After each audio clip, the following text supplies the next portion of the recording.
spring, 250 AD, a tired merchant ship limps into the great harbor of Carthage. Its sails are torn, its oars barely moving. The harbor master climbs aboard, expecting to find grain for a starving Rome.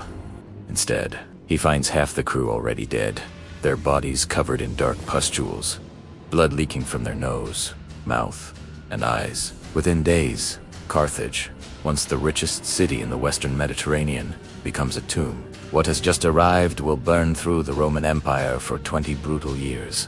From Britain to Syria, it will kill millions, collapse armies, empty treasuries, and leave emperors praying to gods who have suddenly gone deaf. This was the Plague of Cyprian, a catastrophe that pushed the greatest empire the world had ever seen to the very brink of collapse. The disease erupted almost simultaneously across the empire, appearing in Egypt, North Africa, and the Eastern Province. It was as if Rome's famous roads had become rivers of poison, carrying death to every corner of their world. In the city of Alexandria, the Christian bishop Dionysius watched the horror unfold and wrote letters that, miraculously, survive to this day. He described the sick being abandoned in the streets, left to die alone. He wrote of carts rumbling day and night, collecting the dead. He saw parents abandoning their own children, and children leaving their parents, because the terror of contagion had overridden every human instinct. Bodies were thrown into mass graves or simply left to rot where they fell.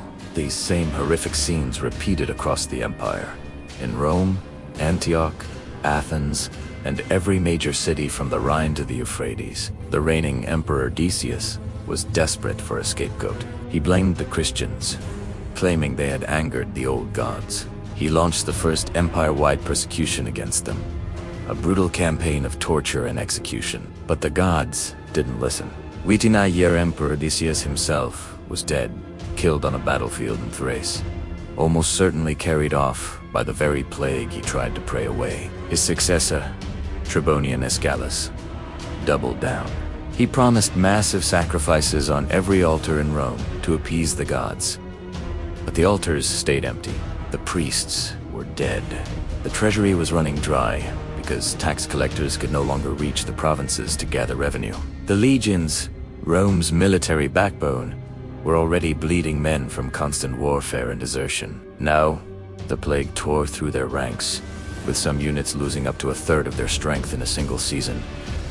The empire was unraveling from the inside out. The symptoms were merciless.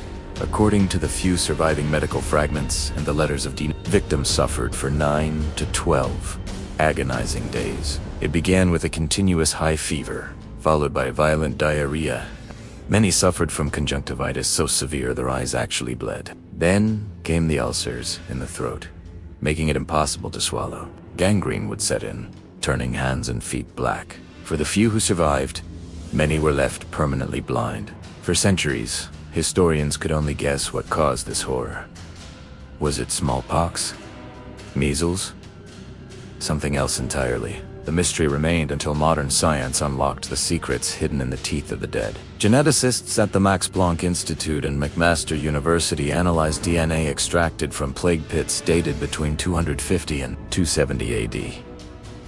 What they found was shocking. They believed the culprit was an early filovirus, a terrifying relative of modern-day Ebola and Marburg. This ancient virus had a mortality rate that made even smallpox look gentle. The CDC's Historical Epidemiology Unit now lists the Plague of Cyprian as one of the clearest examples of a virgin soil pandemic, where a new pathogen decimates a population with no prior immunity. Cities emptied faster than any invading army could conquer them. In Rome itself, the daily death toll reached an astonishing 5,000 people at its peak.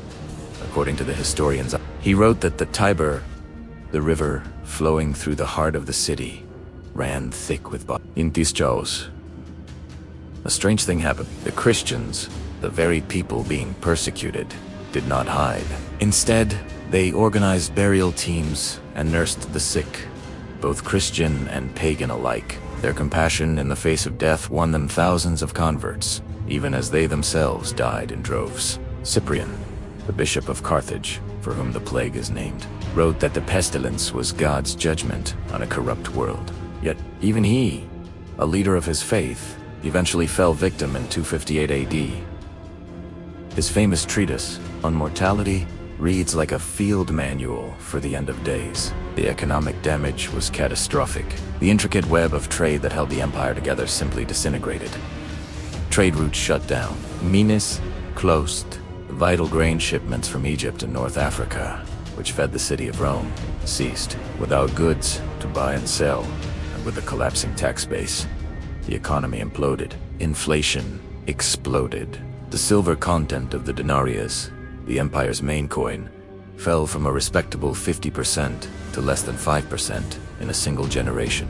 The money was worthless. Historians at Cambridge and Stanford now agree that the Plague of Cyprian, combined with the ongoing military and political chaos, known as the crisis of the 3rd century, was a perfect storm. Together, they cost the Roman Empire up to a third of its population and half of its economic output. The empire never truly recovered from this blow. The golden age of emperors like Marcus Aurelius was a distant, fading memory. The plague returned in devastating waves until the year 270, when it finally faded away, leaving behind a hollowed-out world. The population of the empire had plummeted from around 70 million people in 200 AD to perhaps only 50 million by the end of the plague. This demographic collapse set the stage for everything that came next. The radical reforms of Emperor Diocletian, the conversion of Constantine to Christianity, and the long, slow slide into the Middle Ages. Even today, we are still uncovering the evidence of this ancient pandemic.